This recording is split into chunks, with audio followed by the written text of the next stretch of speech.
Vamos que vamos, nação. Fala, galera. Wesley Fladosi na área com vocês com a entrevista coletiva do Flamengo após a goleada de 6-1 sobre o Vasco. É isso aí, nação. Show de bola, né? É o seguinte, crédito das imagens, canal da Flá TV. Passa lá, se inscreva no canal da Flá TV. E peço a vocês também, se inscreva aqui no canal Wesley Fladosi, deixa o like aí e acione o sininho da notificação. Segue aí com a entrevista do Mengão.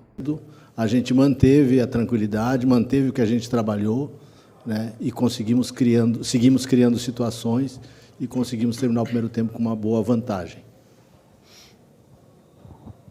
Oi, Kleber, Matheus, boa tarde. Igor Siqueira aqui do UOL, boa noite já.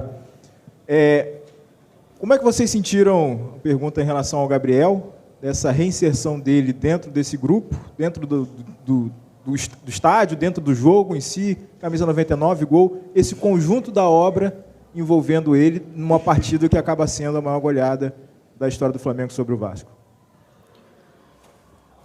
Cara, a gente não fica observando especificamente de algum atleta, como é o entorno, tudo. Nossos olhos são sempre para o grupo, Igor. A gente procura dar atenção máxima aos atletas durante a semana, na preparação do trabalho e durante o jogo, para que quando eles entrem, eles possam performar, ter o desempenho e ser com um gol assim, melhor ainda. Como todos, nada especial. Kleber, Matheus, boa noite. Guilherme Xavier da Trivela. Há um mês a gente estava aqui, né, na sala de coletiva depois de uma vitória contra o Amazonas, em que o Flamengo acabou saindo vaiado, viveu um momento de oscilação e agora acumula uma série de vitórias consecutivas, jogando bom futebol, consegue golear o maior rival depois de uma paralisação do Campeonato Brasileiro, agora vai ter outra paralisação. Qual a importância dessa? Queria saber de vocês se é um clima de alívio no vestiário e qual importante é essa volta por cima aí do Flamengo na temporada. Para a gente, o mais importante é que a gente teve no processo passado, que a gente colocou para vocês aqui nas entrevistas, um calendário congestionado. A gente não conseguiu trabalhar direito. E agora, nesses últimos jogos, a gente teve tempo de recuperação, teve tempo de trabalho, conseguiu esse equilíbrio de trabalho, né? E hoje a gente fica muito feliz porque o jogo difícil, quando tu sai num clássico perdendo e tu mantém esse equilíbrio e faz com que as jogadas aconteçam da maneira que tu trabalhou, né? Dando poucas chances ao adversário. Acho que tiveram uma ou duas chances de gol. E a gente eu acho que foi o jogo que a gente mais criou oportunidades e teve precisão nas finalizações, né? Então, está conjugado a isso, eu acredito nisso. E agora a gente vai ter uma outra fase de trabalho, sem jogadores importantes, né? Dá alguns dias de folga e volta a trabalhar pensando nessa sequência sem esses jogadores. É outro momento e a gente espera dar sequência a essa qualidade que a gente vem apresentando, mesmo sem esses jogadores importantes. Boa noite, Kleber. Boa noite, Matheus. Rodrigo Cerqueira, TV Globo. Alguns jogos ficam marcados na história de determinados confrontos pelo peso, pelo tamanho, e esse, por ser talvez o clássico de maior rivalidade no Rio, pelo menos por tamanhos de torcidas e história, teve o placar mais elástico da história do Flamengo. Você já consegue ter dimensão do que foi esse jogo hoje? Porque esse jogo provavelmente vai ser contado na história lá na frente, independente de ter sido um jogo decisivo ou não, mas pelo placar tão elástico que foi. Acho que não, cara. Acho que a dimensão a gente não tem. A gente estava muito focado pelo trabalho, por continuar mantendo a performance, mesmo tendo sofrido gol. Foi a primeira virada nossa esse ano. Sim. Então, manter o equilíbrio, conseguir construir a nossa vitória e sempre a gente preza muito de buscar o próximo gol, né? De não acomodar, de continuar. Também por o ano passado a gente ter chegado na reta final, olhando para uma questão de saldo e vendo que era uma dificuldade para nós como equipe também tirar um saldo devido à pontuação. Podia chegar à pontuação, mas o saldo era muito distante. Então o nosso pensamento foi muito pensando a longo prazo do campeonato e o próximo gol e continuar performando. Assim. Talvez daqui a um tempinho a gente consiga olhar para trás dessa maneira que tu falou e ter esse prazer de ter esse grande dia, desse grande jogo. Matheus, boa noite, Kleber. Boa noite. Fred Gomes do GE. Queria perguntar para os dois, em relação ao Arrascaeta. A gente sabe que o Arrascaeta é um craque histórico desse time e é um dos poucos caras que mantém o mesmo nível desde 2019. Não é que os outros não consigam, mas é que realmente ele sempre vem mantendo o sarrafo alto. E ele teve uma quedinha técnica nos últimos jogos, assim, ele não vinha nem conseguindo participar dos gols, coisa que para ele, se você pegar o histórico dele, é muito difícil você pegar uma sequência de 3 jogos sem o Arrascaeta ou marcar um gol ou dar uma assistência. Assim, como é que vocês enxergam a importância desse jogo para ele, uma jogada daquela como no gol do Bruno Henrique? E também, assim, perguntar para vocês, mais uma vez insistindo na história aqui que ele perguntou para vocês, sobre esse 6-1, por ser um jogo que não é só a maior goleada do Flamengo no Clássico, é no Campeonato Brasileiro. É uma coisa assim que, às vezes, a torcida falava, olha, mas pô, o Flamengo teve uma oportunidade de fazer história e não conseguiu. E hoje foi feita a história mais uma vez. Eu vou começar pela última, já que o Matheus respondeu um pouco. A gente não imaginava e não imagina nunca fazer um processo de goleada, né? Mais ainda num clássico. Os nossos últimos jogos com o Vasco, desde que a gente chegou, foram jogos difíceis, né? E a gente trabalhou dentro dessa dificuldade. Procurar repetir o que a gente fez nesses últimos jogos contra esses adversários em Libertadores e Copa do Brasil, e no Brasileiro também contra o Corinthians, mas o jogo se colocou dessa maneira, né? Então, analisando os números, a gente teve o mesmo número de finalização, ou um pouco menos no primeiro tempo, mesmo eles jogando com 11, em relação ao segundo tempo que eles jogaram com a menos. Então, a gente buscou, não parou de buscar esses gols, né? Trabalhando com essa qualidade. E o Arrascaeta é importante, porque é o jogador pensador da equipe. Nesse momento, dos últimos jogos, ele vinha num crescimento para buscar esse equilíbrio, para buscar esse nível de atuação que ele teve hoje. Uma pena que agora, nessa sequência, está fora, né? Então, que ele vá, que ele faça um grande trabalho na seleção e que, na volta, continue com esse crescimento e tendo atuações como ele teve hoje. Boa noite, Kleber. Boa noite, Matheus. Bruna Medeiros, do canal do Felipe Fontoura. O Flamengo melhorou, né, seu desempenho nos últimos jogos. E eu queria saber se esse período sem jogos pela Copa América, os 11 dias, vai ser prejudicial e como vocês acham que vocês podem fazer para o time voltar no mesmo ímpeto ofensivo, no mesmo ímpeto defensivo, mesmas atuações que está hoje. Obrigada e parabéns pela vitória. Obrigado. Trabalho. Chegar quando a gente reapresentar, manter os pés no chão, da mesma maneira que quando a gente passou um momento difícil, a gente sabia que era o trabalho que ia tirar a gente daquela situação. Chegar na quinta-feira, reapresentar e continuar trabalhando e mostrando... A gente fala para os atletas, às vezes, tanto que vão começar quanto os que vão entrar, entra e faz o que tu fez no treino durante a semana. Faz o que vocês vêm fazendo durante a semana.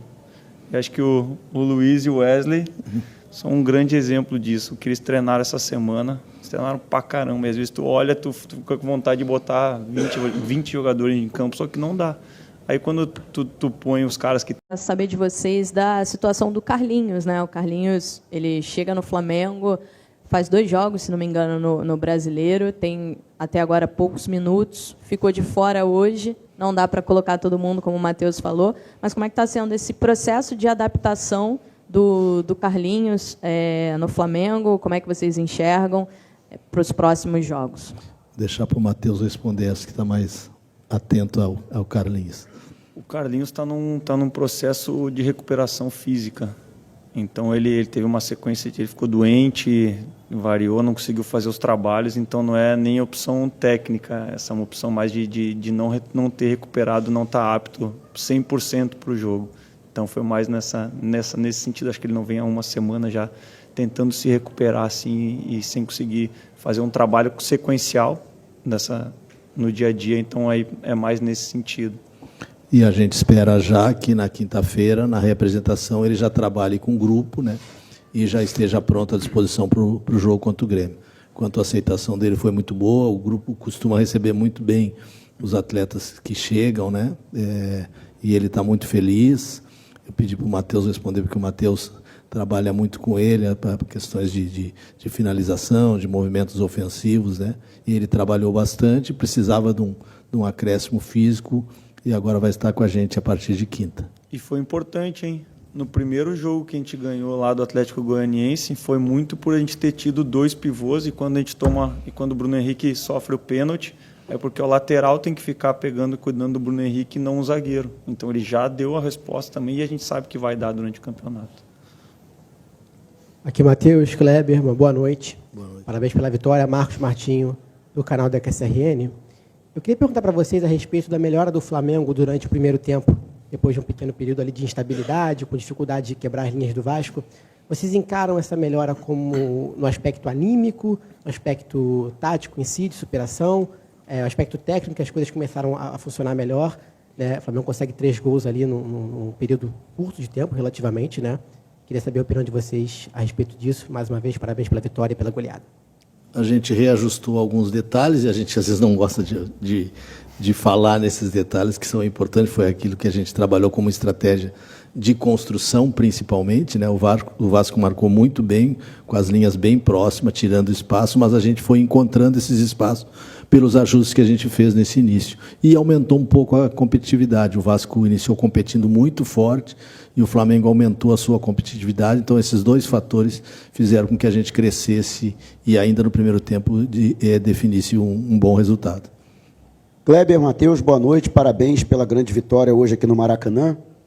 E, Kleber, tivemos hoje a situação do Alan, saiu no primeiro tempo por conta de uma situação muscular, né? Não foi a primeira vez, outros 2 jogadores do Flamengo, curiosamente, também no primeiro tempo tiveram que ser substituídos recentemente. Se é algo calculado, normal, ou se, de alguma forma, preocupa vocês para esse intervalo, a recuperação e para a próxima sequência, em que, inclusive, o Flamengo vai ter menos opções com jogadores que estarão a serviço de suas seleções. E, Matheus, hoje tivemos a entrada do Gabriel Barbosa, depois daquela situação que aconteceu com ele. Parte da torcida o hostilizou, mas depois do gol dele, né, a torcida gritou que o Gabigol voltou. Até que ponto, né, isso é positivo para essa redenção do Gabriel Barbosa, ele que precisa também retomar o seu próprio futebol nessa temporada? O Alan é um jogador com característica de muita agressividade, um jogador de muita intensidade no jogo e fez uma sequência longa, né? Um pouco de resquício daquela parte que eu citei antes, de jogos num calendário congestionado que a gente teve. E a gente espera, vai ser avaliado com mais tranquilidade depois, a gente espera que ele consiga se recuperar e esteja à disposição para o Grêmio. Isso é um detalhe que o departamento médico pode falar melhor, mas o nosso desejo é que a gente consiga contar com todos esses jogadores. O Ayrton, né, que não estava, o Léo Pereira, que são, no momento, Carlinhos, Ayrton, Léo Pereira e agora o Alan, jogadores que a gente gostaria de já contar para o jogo contra o Grêmio. O Fábio fala muito, né? Não adianta, a gente quer que ninguém machuque, mas futebol, no nível que é hoje em dia, a intensidade, vai acontecer. A gente vai ter que tentar fazer com que menos aconteça e lidar com isso, né? E questão do Gabi, cara, a gente acredita nele. A gente acredita no que ele pode entregar para a gente dentro de campo e a gente quer ajudar ele a retomar ao que fez ele virar ídolo também da torcida do Flamengo. E isso é o nosso trabalho do dia a dia. Aqui, boa noite, Kleber, boa noite, Matheus. Parabéns pela vitória, pelo 6-1. A minha pergunta é específica para o Matheus, porque no terceiro gol nós tivemos um gol de bola parada, onde o Davi Luiz aparece quase como um centroavante, né? Ele se desloca, está na frente do gol, vem para trás, faz um belíssimo gol de voleio. Essa foi uma jogada treinada por você ou é fruto aí de outros tipos de jogadas que o Flamengo já treina durante a semana? Somos todos nós, né? Não é quando a gente fala um ou outro responsável, tanto bola parada, o setor defensivo, o setor ofensivo, são todas questões que a gente estuda e conversa junto para treinar, né? Mas eu vou dar mérito aos atletas ali, que eles viram. Nosso segundo gol também foi de bola parada. E a gente estava precisando fazer um golzinho de escanteio, de falta lateral, fazia um tempo que não saía já. O segundo gol foi um pouquinho mais treinado, mas o terceiro foi mérito deles, da observação dos espaços que tinha lá dentro e da conversa entre eles de mudar e encontrar a solução. Matheus, Kleber, última. Boa noite, Matheus. Boa noite, Kleber. Tudo bem? Parabéns pela vitória. Sidão Marina, Litoral News. O Flamengo é líder do Campeonato Brasileiro, classificado para as oitavas da Libertadores, classificado para as oitavas da Copa do Brasil. Se a gente pega os últimos 5 jogos, são 16 gols feitos e apenas um gol sofrido. Como esse momento que a equipe vive dá um gás ainda maior para vocês continuarem esse trabalho muito positivo? E se nessa conta do saldo de gols, 16 gols feitos e um gol sofrido, é a meta que vocês têm com a equipe do Flamengo, que tem um poderio ofensivo muito grande para o decorrer da temporada? É isso que vocês esperam do Flamengo? Uma produção muito grande no ataque, muitos gols feitos. Você falou até agora há pouco, né, que sempre quer buscar os gols. É isso que a comissão espera? Um Flamengo que vai para cima, marca muitos gols, sofre poucos gols. E se me permitem uma rapidinha, amanhã tem um sorteio da Libertadores. Como que vocês conversam, né, com o elenco, entre comissão também, nessa expectativa para o sorteio? Obrigado. Eu vou começar aqui e o Matheus completa. A nossa meta é equilibrar. A nossa meta é tomar poucos gols e manter uma condição de criar chances e ser mais efetivo. Então, a nossa alegria agora, a nossa satisfação é porque nos 2 últimos jogos, especificamente, a gente criou um número muito alto de finalizações precisas. Então, essa é a nossa busca. Pensar em fazer 6 gols, 5 gols, isso é normal, isso não é um fato normal, né? Então, a gente tem que ser efetivo, manter uma média de 2,5 gols por jogo, podendo aumentar essa média, né? Mas ser mais efetivo nas finalizações. E quanto à Libertadores, a gente não comentou nada, né? Terminou o jogo da Libertadores, a gente focou no jogo contra o Vasco, agora é 3 dias de descanso, a gente já deixou algumas coisas encaminhadas para o retorno, né? E quando a gente retornar na quinta, a gente faz uma reunião para acertar mais detalhes desse período que a gente vai ter até o próximo jogo do Brasileiro, que é o Grêmio, no dia 13. Meus amigos, obrigado. É o seguinte, galera, o técnico Tite não participou da entrevista coletiva, pois ele estava com muitas dores no joelho e ficou no vestiário recebendo atendimento médico. Vou ficando por aqui, peço a você que se inscreva no canal, deixa o like aí e acione o sininho da notificação. Valeu? Fui, galera!